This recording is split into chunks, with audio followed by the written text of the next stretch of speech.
ये ट्रेन तो महाराष्ट्र की सरकार ने मांगी थी। जब रेलवे मिनिस्टर ने महाराष्ट्र सरकार को बताया कि 145 ट्रेन स्टेशन पर पहुंच रही हैं, प्रशासन सफर करने वालों को स्टेशन ले आए, तो फिर आनंद फानंद में रात में ही उन लोगों को फोन करके मैसेज करके सुबह पुलिस स्टेशन पहुंचने को कहा गया। जिन लोगों ने रजिस्ट्रेशन करवाया था, लेकिन किसी को नहीं मालूम था उसे किस ट्रेन से जाना है, कौन से स्टेशन पर पहुंचना है, ट्रेन कब जाएगी। हालत यह हो गई कि स्टेशन पर ट्रेनें खाली खड़ी रही, मजदूरों का इंतजार करती रही। जिस वक्त मजदूरों को पहुंचना था वो नहीं आए। महाराष्ट्र की सरकार के पास में सारी ट्रेनों का पूरा का पूरा शेड्यूल लिखित में था। उनको मालूम था कि कौन सी ट्रेन कितने बजे कब जाएगी, कहां से जाएगी, कौन सी जगह के लिए जाएगी। महाराष्ट्र में राज्य सरकार ने मजदूरों को यह कहकर अपने घरों से बुलाया कि उन्हें घर भेजकर रहेंगे। मुंबई में कई जगह लाइनें लगवा दी गई और दिन भर इतने बुरे हालात रहे। इस वक्त जो तस्वीर आप देख रहे हैं ये धारावी की है। जिन तस्वीरों के बारे में मैं आपको कह रहा था कि डराने वाली तस्वीरें हैं, चौंकाने वाली तस्वीरें हैं। यहां से मजदूरों को अलग अलग रेलवे स्टेशन पर भेजा जाना था। हजारों की संख्या में मजदूर पहुंच गए। प्रशासन मजदूरों को बुला तो लिया, लेकिन मजदूरों को स्टेशन भेजने के लिए बसों का इंतजाम नाकाफी था। लोग सुबह 8 बजे से इंतजार कर रहे थे। किसी को उत्तर प्रदेश जाना था, किसी को बिहार की ट्रेन पकड़नी थी, लेकिन बसें नहीं थी जो उन्हें स्टेशन तक ले जाएं। और स्टेशन पर ट्रेन पैसेंजर का इंतजार कर रही थी। पैसेंजर पुलिस स्टेशन के सामने धारावी की सड़कों पर बस का इंतजार कर रहे थे। तस्वीर जब आप देखेंगे तो आपको समझ में आएगा कि प्रशासन की तरफ से बहुत ज़्यादा एहतियात नहीं बरती जा रही है। ये सारे प्रवासी मजदूर हैं, इन्हें घर जाना है, सब के सब सड़क पे हैं, सबको एक ही साथ बुला लिया गया है। ग्रुप लीडर को कॉल जाता है और उसके बाद उनके साथ जो 20 से 22-25 लोग रहते हैं उनको बुलाया जाता है। इतने सारे लोगों को एक साथ बुला लिया गया है। हमें जो जानकारी मिली है उसमें बताया गया कि CST और LTT यानी कि छत्रपति शिवाजी टर्मिनस और लोकमान्य तिलक टर्मिनस से बिहार और उत्तर प्रदेश के लिए ट्रेनें खुलने वाली है। यही वजह इन सबको यहाँ पे बुलाया गया। अब यहाँ से इनको बारी बारी से बस में बैठाया जा रहा है। अनाउंसमेंट हो रहा है, अगर किसी को सुल्तानपुर जाना है तो वो आके बैठे, किसी को गोंडा जाना है तो वो आके फला बस में बैठे। लेकिन एक साथ इतनी भीड़, आपको कैमरे के जरिए जो कैमरामैन मिलिंद सालवे ने दिखाया, जहां तक निगाह जाती है वहां सिर्फ भीड़ ही भीड़। सोशल डिस्टेंसिंग जीरो, लॉकडाउन के नियम खत्म पूरी तरीके से। कोरोना कैसे रुकेगा ये सबसे बड़ा सवाल है। अगर इस तरीके से प्रशासन जो है वो इतने सारे लोगों को एक जगह बुलाता है और यहाँ से अनाउंसमेंट हो रहा है, जो लोग हाथ उठा रहे हैं, फिलहाल अनाउंस किया गया कि सुल्तानपुर जिनको जाना है वो अपना हाथ उठाएं। तो ये लाइन जो कतार है उसमें सुल्तानपुर के लोग जो हैं वो खड़े हैं। कड़कती धूप है, मई की गर्मी है, उसमें एक साथ इतने लोगों को बुला लिया गया है। ये धारावी का आलम है, सबसे बड़े हॉटस्पॉट का आलम है, जहां 60 मौतें हो चुकी हैं, जहां 1600 के करीब पॉजिटिव मरीज हैं, वहां का ये आलम है। छोटे छोटे बच्चे लेके लोग यहाँ पे पहुंचे हैं और वो अपनी बारी का इंतजार कर रहे हैं। जिस धारावी को हॉटस्पॉट कहा गया, रेड जोन कहा गया, खतरनाक एरिया कहा गया, वायरस का एपिसेंटर कहा गया, वहां पर यह हाल है। और यह हाल भी लोगों ने अपने आप नहीं किया, प्रशासन ने, पुलिस ने उन्हें वहां बुलाया इतनी बड़ी संख्या में।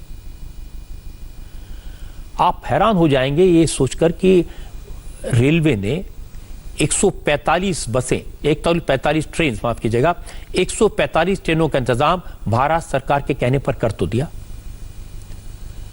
ट्रेनों का शेड्यूल भी भेज दिया, लेकिन सुबह 12 बजे तक एक भी ट्रेन नहीं चली। सारी की सारी ट्रेन खड़ी रही क्योंकि मुसाफिर नहीं पहुंचे।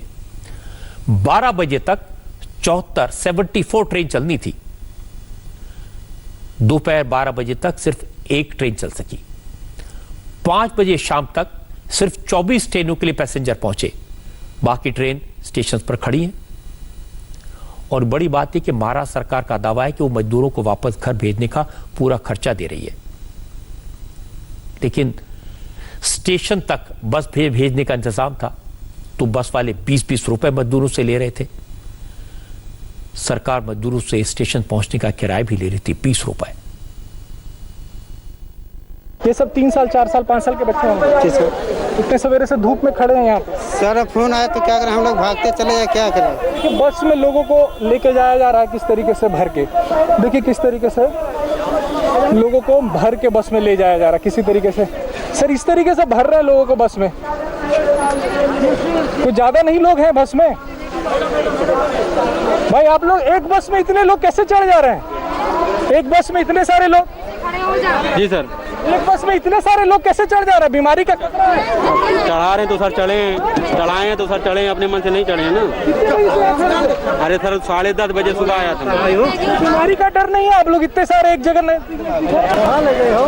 देखिए किस तरीके से बसों में भर भर के लोगों को ले जाया जा रहा है। इनसे टिकट के पैसे ले रहे हैं 20 रुपये 20 टिकट। हर आदमी का 20 रुपया। हाँ ठीक है सबसे 20-20 रुपए ले जा रहे हैं। जी हाँ, सबसे 20 रुपये ले रहा है। कहाँ लेके जाएंगे इनको? CST ये पैसे जो हैं वो भी इनसे लिए जा रहे हैं यहाँ पे इस वक्त। जो लोगों को CST जाना है, LTT जाना है, सबको 20-20 रुपए देने पड़ेंगे इनको यहाँ से वहाँ तक जाने के लिए। तो ये बेस्ट के कंडक्टर थे जो बता रहे हैं कि इन्हें बताया गया है कि सबसे 20-20 रुपए लेने हैं। इसके पीछे वजह ये है कि बसें जो हैं उनका इंतज़ाम उस तरीके से नहीं हो पा रहा है, वो संख्या नहीं जुट पा रही जिसमें मजदूरों को यहाँ से लेके तत्काल स्टेशन तक लेके जाया जाए। BST की बसें हैं, ST की बसें हैं, लेकिन उतनी संख्या नहीं है। इंडिया टीवी के रिपोर्टर सिर्फ रिपोर्टिंग नहीं करते, वो लोगों की मदद करने की भी कोशिश करते हैं। और हमारे रिपोर्टर्स इस बात को लेकर बहुत परेशान थे कि बसों में भरकर किस हालात में मजदूरों को पहुंचाया जा रहा है, कैसी तकलीफ झेलकर ये स्टेशन पहुंचे होंगे। इसका अंदाजा रिपोर्टर्स ने आपको देने की कोशिश की, मजदूरों को समझाने की कोशिश की कि एक बस में इतने सारे लोग न जाएं, लेकिन मजदूर भी क्या कर सकते थे? उनके पास तो कोई रास्ता नहीं है, इंतजाम तो उनके हाथ में नहीं है। परिवार के साथ, छोटे छोटे बच्चों के साथ सुबह 5 बजे घर से निकले थे ये लोग, सुबह 8 बजे तक पुलिस की बताई जगह पर पहुंच गए। इतनी तेज गर्मी में दोपहर 3 बजे तक जब धूप में तपना पड़ा तो उनका क्या हाल हुआ होगा, इसका अंदाजा आप लगा सकते हैं। और जब रिपोर्टर्स ने ये बातें मुझे बताई, ये रिपोर्ट्स मैंने देखी, तो वाकई में दिल दहल गया। मैं आपको बता रहा था कि यूपी के लिए आज 68 ट्रेनें शेड्यूल थी, बिहार के लिए 27, छत्तीसगढ़, ओडिशा, तमिलनाडु, राजस्थान, उत्तराखंड, केरल के लिए एक ट्रेन तैयार थी। और जब मुसाफिर नहीं पहुंचे तो रेलवे अफसर बार बार महाराष्ट्र सरकार पर दबाव डालते रहे कि ट्रेन खड़ी है, क्या करें। 3 बजे तक सिर्फ 13 ट्रेन चल पाई। यूपी के लिए 12 बजे तक 18 ट्रेन चलनी थी, उनमें से 1 ट्रेन चली। आप समझ सकते कितना बैकलॉग हो गया होगा। शाम को 6 बजे तक 145 में से 85 ट्रेनों को चले जाना था, जिनमें से सिर्फ 27 ट्रेन चल पाई, सिर्फ 27 पूरे दिन में। बाकी ट्रेन में सफर करने वाले स्टेशन नहीं पहुंचे, स्टेशन पहुंचे तो ट्रेन तक नहीं पहुंच पाए क्योंकि प्लानिंग नहीं थी। ये लोग अपनी ट्रेन का इंतजार कर रहे थे और ट्रेन इन पैसेंजर्स का इंतजार कर रही थी, क्योंकि किसी को पता ही नहीं था उसे किस ट्रेन से जाना है, कौन से स्टेशन से जाना है, कौन से प्लेटफॉर्म से जाना है। महाराष्ट्र में जिन मजदूरों की बात अब तक आपने सुनी, वो सब के सब यूपी या बिहार से रहने वाले हैं, वहां जाना चाहते थे। और रात की बात है कि बिहार और यूपी की सरकार दूसरे राज्यों से आने वाले मजदूरों को स्वागत कर